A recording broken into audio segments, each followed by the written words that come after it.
amarga banjir ing Jalan Putri Mutiara Pitu Cipinang Selatan. Jakarta saperangan dalan gede ing ibu kota Jakarta kebanjiran nalika udan deres wiwit Selasa tanggal 1 bulan Oktober tahun 2024. Sawetara wilayah sing kebanjiran kalebu Jalan Putri Mutiara Pitu Cipinang Selatan, Cilandak, Jakarta Selatan.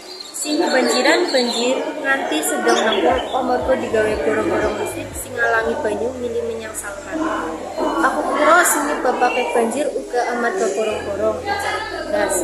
Warga Jakarta Selatan tanggal 4 bulan Oktober tahun 2020. Bagas menika nalika udan ruas dalan kerep kebanjiran amarga ana alangan drainase saka pemilakan gorong-gorong listrik.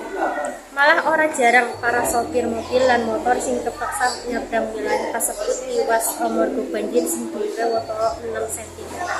Yen udan deres utawa enteng kene mesti bakal banjir, ujare.